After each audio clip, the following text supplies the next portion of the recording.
നമസ്കാരം. മലയാളി വാർത്ത ഹെൽത്തിലേക്ക് സ്വാഗതം. ഭക്ഷണം കഴിച്ച ശേഷം വയറ് കമ്പിക്കുകയോ ഓക്കാനം വരികയോ ചെയ്താൽ അസിഡിറ്റി കൊണ്ടോ സ്ട്രെസ് കൊണ്ടോ അല്ലെങ്കിൽ തെറ്റായ ഭക്ഷണ രീതി കൊണ്ടോ ആവാം ഇങ്ങനെ വരുന്നതെന്നാണ് നമ്മൾ പലരും കരുതാറുള്ളത്. എന്നാൽ ചിലരിലെങ്കിലും ഇത് ഗുരുതരമായ ഗ്യാസ്ട്രിക് ക്യാൻസർ അഥവാ ആമാശയ അർബുദത്തിന്റെ ലക്ഷണങ്ങൾ ആകാറുണ്ട് എന്ന് ഡോക്ടർമാർ വിശദീകരിക്കുന്നു. വയറിലെ അർബുദത്തിന്റെ പ്രാരംഭ ലക്ഷണങ്ങളെ പലപ്പോഴും ദഹന പ്രശ്നങ്ങളായാണ് നമ്മൾ തെറ്റിദ്ധരിക്കാറുള്ളത്. എന്നാൽ ഇത് നേരത്തെ തിരിച്ചറിയുന്നത് ചികിത്സയ്ക്കും രോഗമുക്തിക്കും സഹായകമാണ്. ഗ്യാസ്ട്രിക് ക്യാൻസറിന്റെ 5 ലക്ഷണങ്ങളെ നമുക്കറിയാം. വളരെ കുറച്ച് ഭക്ഷണം കഴിക്കുമ്പോൾ തന്നെ വയർ നിറഞ്ഞതായി തോന്നുന്നത് ഉപദ്രവകരമല്ലെന്ന് തോന്നാം, പക്ഷേ അത് സൂക്ഷിക്കേണ്ടതാണ്. ഇത് ആമാശയ അർബുദത്തിന്റെ ആദ്യ ലക്ഷണമാകാം. വളർന്നുകൊണ്ടിരിക്കുന്ന ട്യൂമർ വയറിലെ സ്ഥലം കുറയ്ക്കുകയും ദഹനം സാവധാനത്തിലാക്കുകയും ചെയ്യുന്നതുകൊണ്ടാകാം ഇങ്ങനെ സംഭവിക്കുന്നത്. ക്രമേണ വിശപ്പ് കുറയുകയും അകാരണമായി ശരീരഭാരം കുറയുകയും ചെയ്യും. പലരും ഗ്യാസിന്റെ പ്രശ്നം കൊണ്ടാണ് വയറു നിറഞ്ഞത് എന്ന തോന്നൽ ഉണ്ടാകുന്നതെന്ന് കരുതാം. എന്നാൽ വളരെ കുറച്ച് കഴിക്കുമ്പോൾ തന്നെ വയറു നിറഞ്ഞ തോന്നൽ ഉണ്ടാകുന്നതിനെ അവഗണിക്കരുത്. തുടർച്ചയായ വയറു കമ്പിക്കൽ അല്ലെങ്കിൽ ഏമ്പക്കം.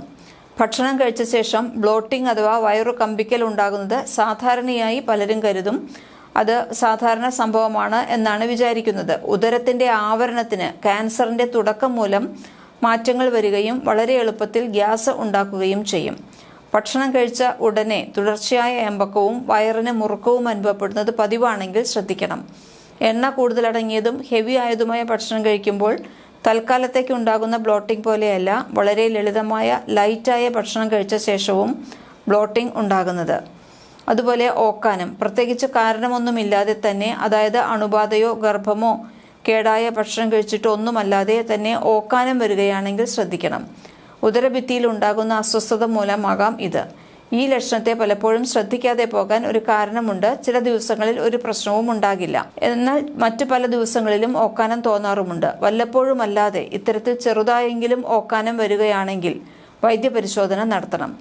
അതുപോലെ ഒന്നാണ് വിളർച്ച. ഉദരത്തിന്റെ ആന്തരപാളിയിൽ രക്തസ്രാവം സാവധാനത്തിൽ ഉണ്ടാകുകയാണെങ്കിൽ രക്തം ഛർദ്ദിക്കണമെന്നില്ല, പകരം അതിസൂക്ഷ്മമായി രക്തം നഷ്ടപ്പെടുകയും ഇത് അയണിന്റെ അഭാവം മൂലമുള്ള വിളർച്ചയ്ക്ക് കാരണമാകുകയും ചെയ്യും. വിളറിയ ചർമ്മം, ഉറക്കം തൂങ്ങുക, ശ്വാസമെടുക്കാൻ പ്രയാസം, നഖങ്ങൾ വിണ്ടുകീറുക തുടങ്ങിയ ലക്ഷണങ്ങൾ പ്രകടമാകും. ക്യാൻസർ സാവധാനത്തിൽ രൂപപ്പെടുന്നുണ്ട് എന്നതിന് ശരീരം നൽകുന്ന സൂചനകളാണ് ഇവ വളരെ ശ്രദ്ധയോടെ തന്നെ നമ്മൾ കാണേണ്ടതാണ്. അതുപോലെ ഗ്യാസ്ട്രിക് ക്യാൻസർ ഉള്ള രോഗികൾക്ക് ഒരിക്കൽ ആസ്വദിച്ച ഭക്ഷണങ്ങളോട് താല്പര്യമില്ലായ്മ തോന്നും. ഹെവി ആയതും എരിവുള്ളതും പ്രോട്ടീൻ ധാരാളം അടങ്ങിയതുമായ ഭക്ഷണങ്ങൾ കഴിച്ചാൽ അസ്വസ്ഥതയും അസിഡിക് റിഫ്ലക്സും ബ്ലോട്ടിങ്ങും ഉണ്ടാകും. ഉദരത്തിലെ ആവരണത്തിന് ചില ഭക്ഷണങ്ങളെ പ്രോസസ്സ് ചെയ്യാനുള്ള കഴിവ് നഷ്ടപ്പെടുന്നത് മൂലമാണ് ഇങ്ങനെ സംഭവിക്കുന്നത്. ഇങ്ങനെ ഭക്ഷണങ്ങളോട് താല്പര്യമില്ലായ്മ വന്നാൽ വൈദ്യനിർദ്ദേശം തേടേണ്ടതാണ്. കൂടുതൽ ആരോഗ്യ വാർത്തകളുമായി വീണ്ടും വരാം. മലയാളി വാർത്ത ഹെൽത്ത് ആൻഡ് വെൽനസ് സബ്സ്ക്രൈബ് ചെയ്യൂ.